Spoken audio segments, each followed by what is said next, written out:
Alright, let's talk banners, from 3.3 to 3.7. If you're planning your stellar jades or just curious where the story and power level are headed next in Honkai Star Rail, there's actually a lot to unpack here.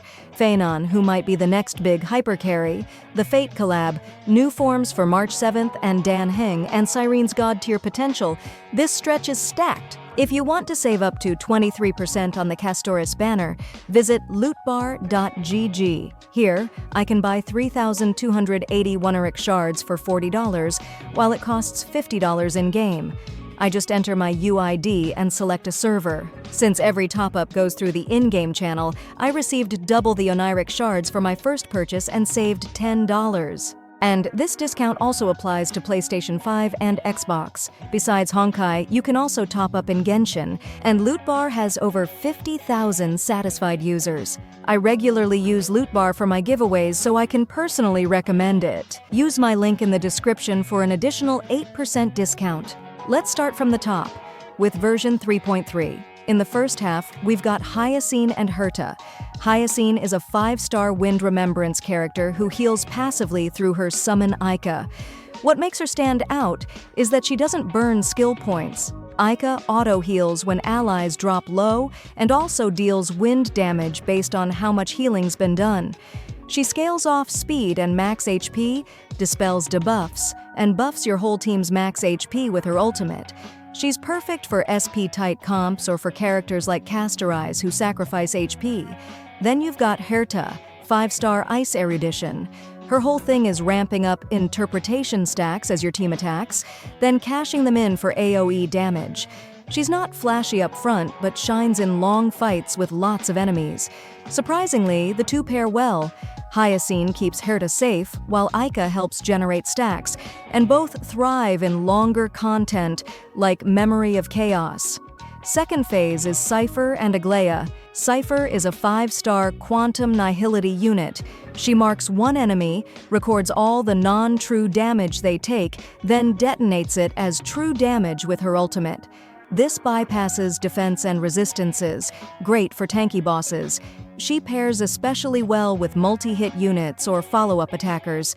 That's where Aglaia comes in. Cypher helps by reducing enemy def and storing all that damage for a big nuke later. Both take time to build up, but the synergy is real. They reward patient, tactical play. Now moving into 3.4, things start getting weirder, and in a good way. The first half features Phainon, a physical destruction unit with these striking wing visuals. He's meant to be a hypercarry, and if the leaks are true, he's going to rely heavily on single-target support. There's talk about him having synergy with Sunday, which would make sense if he's built around big, focused damage windows. Then we have the second half with Saber and Archer, and yes, the Fate collab is happening. Saber is wind destruction, and Archer is a quantum hunt unit, and more importantly, he's expected to be free. This is a big deal.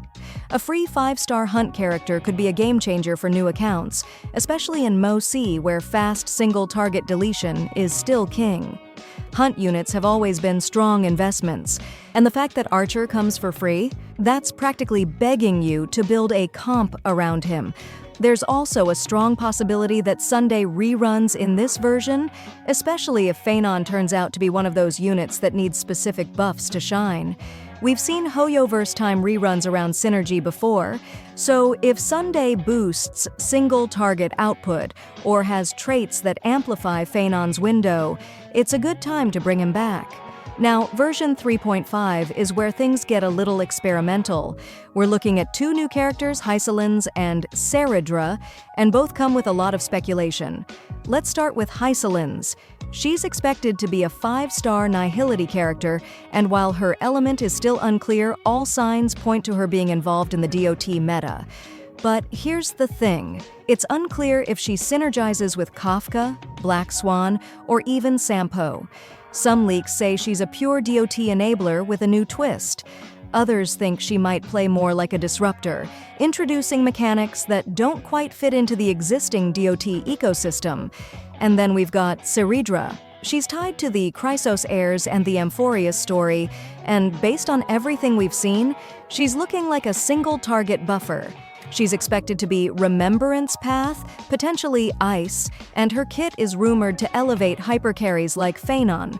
That alone gives her a strong role in high-difficulty content, where boosting one unit's output is more efficient than wide-area buffs. If Phainon is built like a traditional DPS cannon, then Cyrene is the aiming scope. Having a reliable single-target buffer opens up new team comps, and given her story importance, I wouldn't be surprised if she becomes a staple for boss content or MOC. Now, 3.6 is a patch I think a lot of people are already preparing for, mostly because of March 7th and Dan Heng. We're finally getting the 5-star versions of both, and they're looking wild. March 7th's new form is named Etifia. She retains her ice element and follows the path of remembrance. In this version, she is expected to summon a memo sprite that provides team support.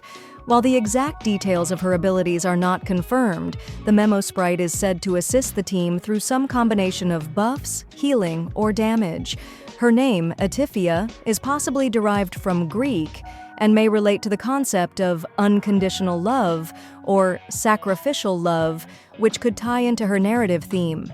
Dan Heng's new form is known as Delos. He is a fire element character who follows the path of preservation, also as a 5-star unit. His kit is expected to feature a summon that performs follow-up attacks, potentially scaling with his own damage. The name Delos may reference the Greek island historically linked to deities like Apollo and Artemis, aligning with the symbolic naming approach used for both characters in this patch. While both characters were rumored at different points, the current information places them together in version 3.6. And finally, we reach 3.7, possibly the most ambitious patch so far. Syrene is expected to headline this version, and she might be the single most important character since the Trailblazer. Why? Because she's rumored to be a throne-level emanator. That's a term we haven't heard since Honkai Impact 3rd, where it described beings with godlike reality-shaping power. In Star Rail terms, that could place her on par with Aeons, or at least directly connected to them. She's said to be tied to the Agnostic Zone, a metaphysical place that might serve as a new endgame setting or lore focal point. Visually, Cyrene's design is inspired by Elysia from HI3, which means she's likely to be a fan favorite both for her aesthetics and her narrative role. But what really cements her as special is her connection to Phainon. She's his childhood friend and a key figure in the Empress arc. So, not only is she powerful, she's also emotionally tied to one of the major plotlines we've been following. If you're the kind of player who cares about both meta and story, this is the unit you don't want to miss. Whether she ends up as a universal buffer, crowd control specialist, or something entirely new, Syrene is clearly being positioned as a turning point for the game. So yeah, 3.3 to 3.7 might be one of the most dense stretches of content we've seen. From flexible healers and experimental DOT supports to god-tier lore bombs and fate collabs, there's something here for everyone. What do you think? Are you saving for Syrene? Or are you more interested in Cypher's weird damage storage mechanic? Let me know in the comments, especially if you're torn between pulling now or waiting for the next meta shift. Save up to 23% on the Casteries banner at lootbar.gg. All you need is your UID and server. The link is in the description.